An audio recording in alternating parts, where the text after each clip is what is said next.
Le dispositif anti-blocage de roue Bosch a pour but d'assurer le freinage optimal du véhicule tout en conservant le pouvoir directionnel.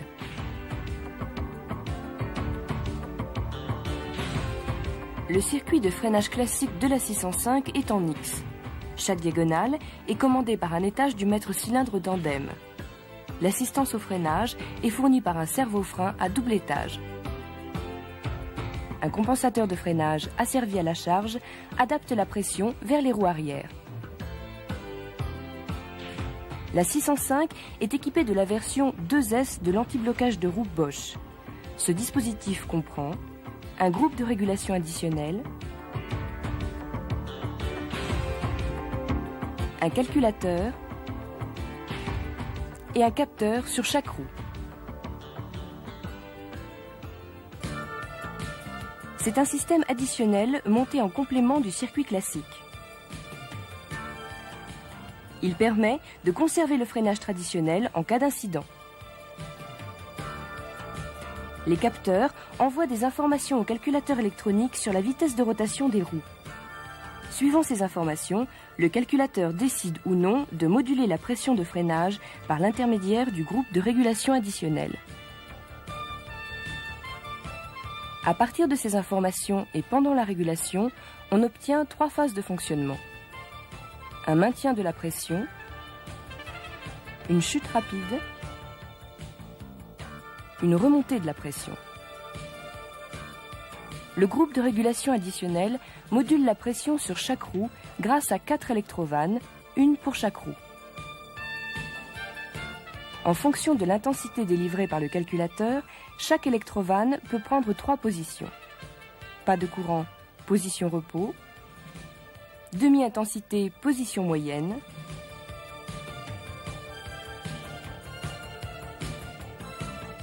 Intensité maximale, position haute.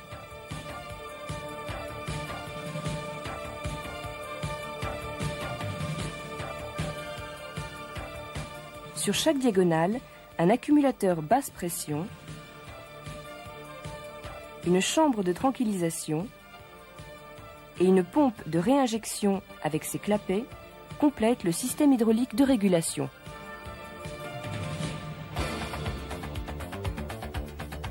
Lors d'un freinage normal, le dispositif ABR n'est pas sollicité. La pression gagne directement la roue au travers de l'électrovanne sans que la régulation n'intervienne. L'électrovanne n'est pas alimentée. L'intensité du courant qui la traverse est égale à 0. Si lors d'un freinage, un capteur signale une décélération anormale de la roue, le calculateur alimente l'électrovanne par un courant d'intensité moyenne. Le piston de l'électrovanne se déplace à mi-course. Le circuit de l'étrier concerné est isolé. La pression de freinage initiale est maintenue constante, même si on augmente l'effort sur la pédale de frein.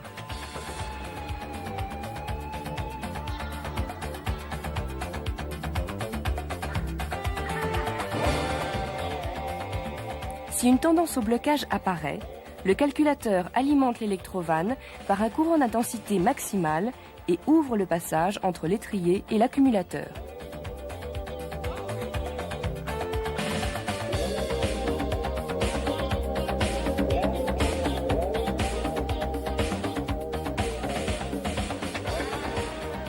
La chute de pression est rapide.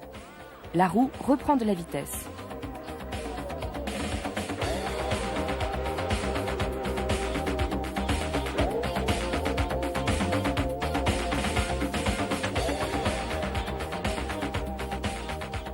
Dans le même temps, la pompe de réinjection tourne et réinjecte le liquide de frein contenu dans l'accumulateur en aval du mètre-cylindre.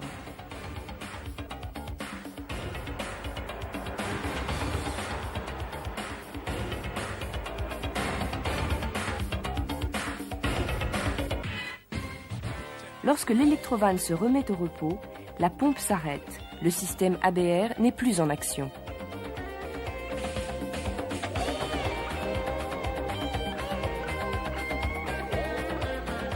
Lorsque l'on relâche la pédale de frein, le clapet de défreinage accélère la chute de pression et le retour au maître cylindre.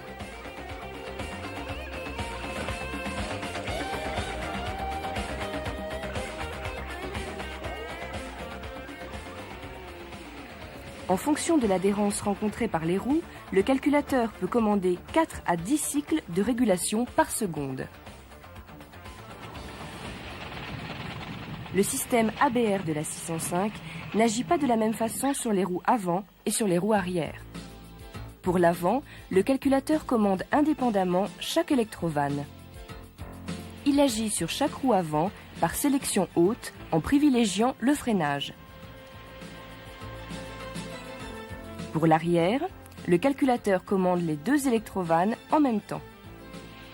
Il agit sur les 2 roues arrière par sélection basse en favorisant la stabilité directionnelle. À chaque mise du contact, le voyant du dispositif ABR2S s'allume quelques secondes, puis s'éteint. Ce délai est utilisé par le calculateur pour contrôler les alimentations ainsi que le relais de sécurité. Le relais de pompe, les électrovannes et les capteurs de roue. Si un défaut est constaté, le voyant reste allumé et l'ABR est neutralisé. Le calculateur peut mémoriser au maximum 3 anomalies qu'il garde en mémoire, même si le contact est coupé ou le connecteur débranché. L'accès à la mémoire se fait grâce à la prise de diagnostic. L'analyse se pratique avec le TAD 99. Le TEP 92 permet une recherche précise des pannes fugitives s'il est équipé de la cassette adéquate.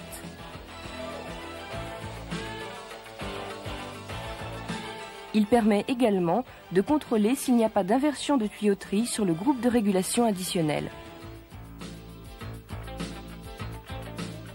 La purge du circuit hydraulique est similaire à celle de toutes les 605 équipées du freinage traditionnel.